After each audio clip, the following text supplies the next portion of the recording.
दोस्तों, एक तरफ दूसरी तरफ स्क्रीन में आप देख रहे हैं एक जिला परिषद स्कूल की लिविंग सर्टिफिकेट है। ये लिविंग सर्टिफिकेट 4th क्लास की है और रश्मि बर्वे का पुराना नाम रीना सोनेकर था। रीना सोमराज सोनेकर था। यानी कि इनका पुराना नाम रश्मि नहीं था, ये चेंज किया गया। ठीक है, वो दूसरी बात है। लेकिन आपको बता दूं, ये जो सर्टिफिकेट आप देख रहे हैं, इसमें प्लेस ऑफ बर्थ यानी कि जन्म का जो जगह होता है, जन्म ठिकाना जिसे कहते हैं, वो खाली है। यहाँ पे कुछ नहीं लिखा है। और आप और हम इस चीज़ को भली भांति जानते हैं, जो लिविंग एक बार बन जाती है वही लिविंग आने वाले अपर क्लासेस के लिए जब हम पढ़ाई करते हैं तो सेम टू सेम ऐसा ही होता है। यहाँ तक कि एग्जाम्पल के लिए हम तौर पे बोल दे कि अगर दीपक का स्पेलिंग DIPAK लिखा है तो उसको DEEPAK भी स्कूल वाले चेंज नहीं कर सकते हैं। एक माइनर चेंज भी नहीं किया जाता है। ये आप इस चीज को भली भांति जानते हैं। ये चौथी क्लास का लिविंग आप देख रहे हैं जिसमें प्लेस ऑफ बर्थ नहीं है। अब मैं आपको दूसरी लिविंग दिखा रहा हूं, जो कि दूसरी लिविंग आप देख रहे हैं वो भी रीना सोनेकर का ही है, रीना सोमराज सोनेकर यानी कि रश्मि बर्वे का ही है, जिसमें प्लेस ऑफ बर्थ आप ठीक से देखेंगे तो लिखा है एट पोस्ट खरसोली, डिस्ट्रिक्ट नागपुर। यानी कि चौथी क्लास में जो लिविंग हमने देखा उसमें जन्म ठिकान खाली था। जब नेक्स्ट लिविंग हम देखते हैं तो उसमें डिस्ट्रिक्ट नागपुर, एट पोस्ट, ये सब कुछ आ जाता है। यानी कि समझ लो कि सिर्फ आधार नंबर लिखना ही बचा, ऐसा समझ में आता है।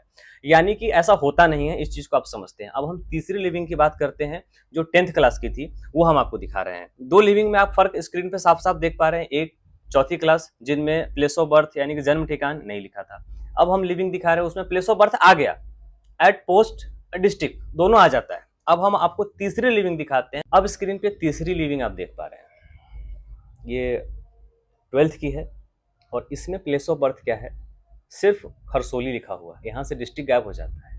अब आपको फिर से समझाता हूँ। पहली लिविंग जहाँ पे जन्म ठिकान नहीं लिखा था, एक दूसरी लिविंग दिखा है आपने जिसमें जन्म ठिकान एट पोस्ट खरसोली, डिस्ट्रिक्ट नागपुर आ जाता है। तीसरी लिविंग दिखा रहा हूँ जिसमें से ये चेंजेस हो जाता है।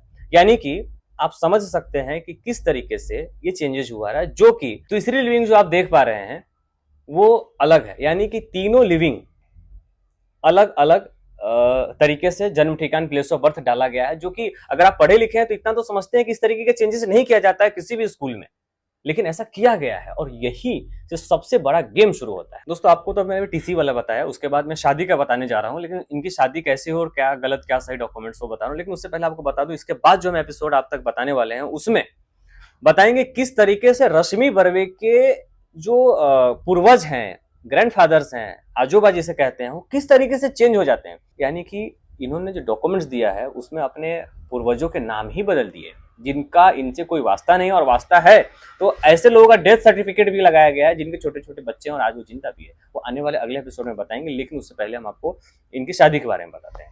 रश्मि बर्वे की शादी श्याम कुमार बर्वे से होती है। श्याम कुमार बर्वे से जब शादी होती है तो ग्राम पंचायत कांदरी से एक मैरिज सर्टिफिकेट निकालते हैं, जो स्क्रीन पे आप देख पा रहे हैं। 15/10/2011 को एक मैरिज सर्टिफिकेट ये निकालते हैं जिसमें लिखा है कि इनकी शादी श्याम कुमार बर्वे से 6/3/2007 को मंगलवार को यशोधरा लॉन, भीलगांव, कामठी में हुई। ये साफ साफ लिखा हुआ है, ग्राम पंचायत ने जो इशू किया है।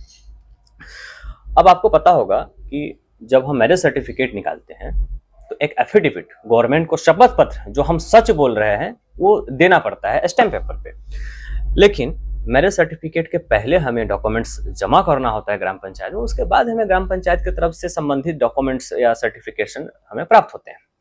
लेकिन 15 तारीख को, जैसा कि आपने देखा कि 15/10 को इनको ग्राम पंचायत से इशू होता है, 15/10/2011 को मैरिज सर्टिफिकेट। और शपथ पत्र की अगर हम बात करें तो ये शपथ पत्र जो है ग्राम पंचायत में जमा करती है रश्मि बर्वे, वो जमा करती है रश्मि बर्वे, श्याम कुमार बर्वे 19/10/2011 को। रूल के हिसाब से पहले शपथ पत्र जमा होगा, बाद में उनको मैरिज सर्टिफिकेट मिलेगा। लेकिन यहाँ पे पहले ही मैरिज सर्टिफिकेट मिल जाता है, उसके 4 दिन के बाद उसको शपथ पत्र जमा किया जाता है। उस समय आपको बता दूं कि श्याम कुमार बर्वे ये ग्राम पंचायत सदस्य थे। इनके ही पूरी लोग थे, ग्राम पंचायत में बॉडी थी। और ऐसा कह सकते हैं कि उस समय रह के भी इन्होंने पद का क्या दुरुपयोग किया, एक बड़ा सवाल उठता है। लेकिन इसमें भी सबसे इंटरेस्टिंग चीज ये है कि जो अभी आपको बताया कि ग्राम पंचायत से जो इशू हुआ है उसमें लिखा है कि इनकी शादी यशोधरा लॉन भीलगांव कामठी में संपन्न हुई, श्याम कुमार बर्वे से रश्मि बर्वे की शादी।